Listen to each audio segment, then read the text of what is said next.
Hi guys, and welcome back to the early bird photo news, this time from the beautiful Kuranda up in the rainforest near Cairns. Over the last few days, I've been taking more than 20,000 images, mainly with my two R5 cameras, but also a few thousand images with the R7 and only just a handful of images with my R3. However, I'm filming with the R3 right now, and that's where it really excels. One afternoon in particular stood out to me where I was able to photograph one of the stunning birds of paradise, the Victoria's Riflebird. They live in the deep, dark rainforest, and they have one of the deepest, darkest blacks that I've ever seen in my life. Even with bare eyes, you cannot see details around the throat of the birds. Only with very strong direct sunlight you can see a little bit of detail. So truly amazing birds. But that's not even what makes these birds truly unique. What makes them really stand out is their amazing courtship display, where the males will stand on a branch or pole, stretch out their wings and perform an incredible dance to the females. And this is obviously something that I really wanted to capture. The conditions were very difficult, and while the birds are relatively tame in that spot, it was very, very dark deep down in the middle of the rainforest, so not much light actually reaches that area. And to make things harder, I couldn't really use my f4 600mm prime lens because a lot of times the birds were actually too close. Obviously wide open at f7.1 in a deep dark rainforest meant I had to use very high ISO, and even then at ISO 10,000, 20,000, I was only able to get shutter speeds of like a 2/50th of a second. So very challenging, especially because the birds are also moving fast when they do their display. But in the end, I think I was able to get some nice footage and some nice images. I'm very happy with it. So it was just one of those experiences that I will never forget. And last week I showed you those cassowary shots. That was just another one of those incredible encounters in nature where you see truly unique animals and truly unique scenes. So I've been very blessed on this road trip. I've gotten most of my target species already, and I've been collecting some great footage. The only downside of it is obviously that you have to go through all these thousands, tens of thousands, 20,000, 30,000 images that I've already taken. That always takes a little bit of time in the night, but usually I download them to my computer, use fast on image viewer, tag the images that I want to keep, and then delete the rest. And with that method, I'm able to even go through 20,000 images relatively fast. My R7 I've mainly used in combination with the 100 to 500mm lens, only a few times on my f4 600mm lens, because I think most people will use that lens with a lens like a 100 to 500mm lens. So it makes sense to focus my review on the camera with that lens because it's just a standout lens. I did not use the R7 in the rainforest for obvious reason, just because it's too dark, high ISO, and I've also noticed that the autofocus and image stabilization, the camera in general, just struggle in low light situations. I'm gonna have my full review out hopefully by the weekend, but I just want to make sure that I spend enough time in the field with the camera, because every time I use it, there's a few little surprises, and I want to make sure that I have my settings dialed in and know everything about the camera so I can give you a proper review with some great sample images. Because at the moment, at times, the R7 gives me pretty poor results, and at other times it surprises me with some fantastic performances. So I really want to figure out what causes the bad results and what gives me the great results. So far, it mainly seems to have to do with the light, not so much because of the image quality. The image quality is actually great, but the autofocus and image stabilization definitely seem to do much better in good lighting situations. If you're an S7 owner, have you had similar experiences where sometimes the camera's really good and at other times seems to struggle a fair bit? If so, make sure to let me know in the comments, and also share all your other experiences that you have had with that camera, because I'd really love to hear about that. With a camera like the R7, it's also important that you have a good and efficient workflow, because the files will be a little bit more noisy and you just need to tweak them a little bit more to get fantastic results. So that's why I would recommend to you to check out my PROSETS and Masterclass down there in the description. With my PROSETS, I enable you with just one click to transform your raw files from the R7 or basically any other camera to a great starting point.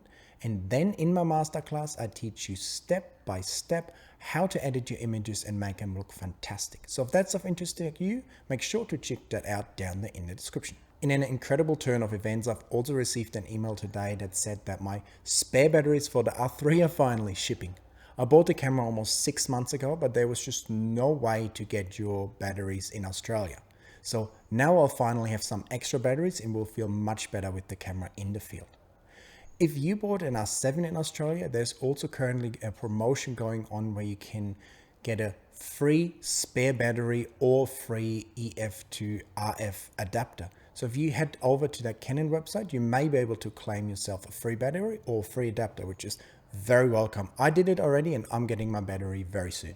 Last week, we already said that Canon was going to release 2 new lenses, and now we know what they finally are with all the specs. We have a f1.8 24mm STM lens and a 15 to 30mm f4.5 to 6.3 STM lens. And both lenses are apparently optimized for vlogging and video. So Canon is definitely hitting hard in that sort of vlogging area. Although I must say for vlogging, 24mm seems pretty long. But I'm also sure that with these lenses coming out, especially the 15 to 30, Canon will also bring out that rumored vlogging camera at some point in this year, because as we said last week, for some reason this vlogging market is really heating up with Nikon and Sony releasing cameras in that area, and now Canon likely doing the same. So it'll be interesting to see what else will happen in that field. What surprised me the most about these lenses, considering they're non-L lenses, is actually the price point. The 24mm lens is very small, very lightweight, comes in at 270 grams or 0.6 pounds, so that's awesome. But it costs $100 more than the f1.8 35mm STM lens. So it comes in at $599, which is not super expensive, but also definitely not a cheap lens. And the 15 to 30mm lens comes in at 0.9 pounds or about 790 grams and will cost $549. For me personally, these lenses are not super interesting, but I think there will be many people who will enjoy these lenses. Are you one of them? Let me know in the comments. In a rather interesting turn of events, Nikon has announced that they will be suspending all orders for the f2.8 400mm TC lens and the f6.3 800mm PF lens.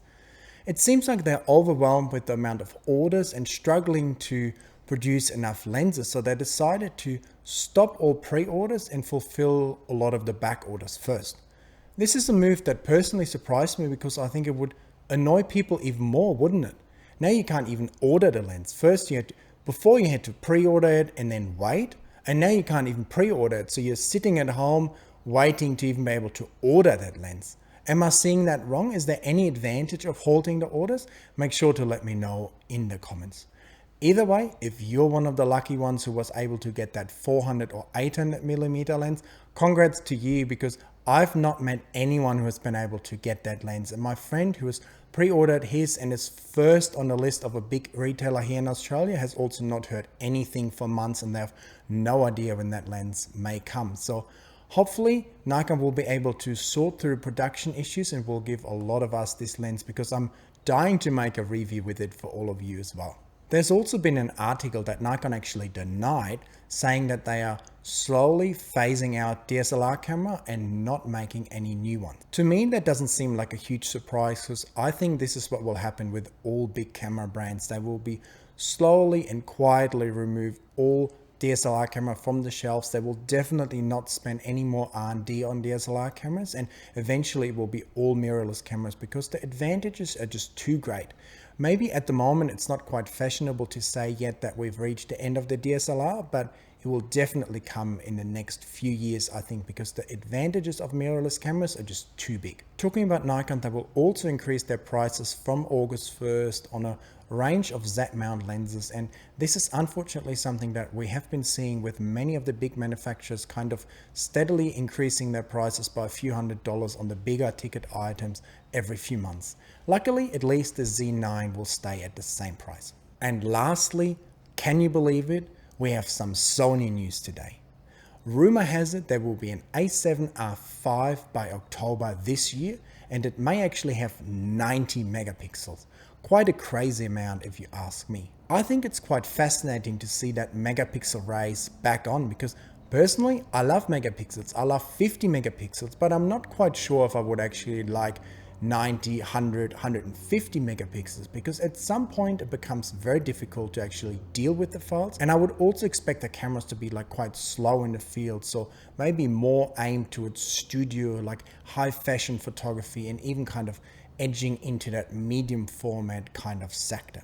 So definitely a fascinating camera, especially if it comes out, has great performance in the field and 90 megapixels. So what do you think about that camera? Make sure to let me know. So I will now head to the computer, edit this video, and then I will actually go through another 10,000 images that I've taken over the last few days and hopefully find some nice ones in that big lot of photos. So until then, please make sure to give me a thumbs up for this video. Let me know all your thoughts in the comments. Also check out my PROSETS and Masterclass. And also, like always, make sure to subscribe to the channel, and I will see you in the next video very soon. Bye guys.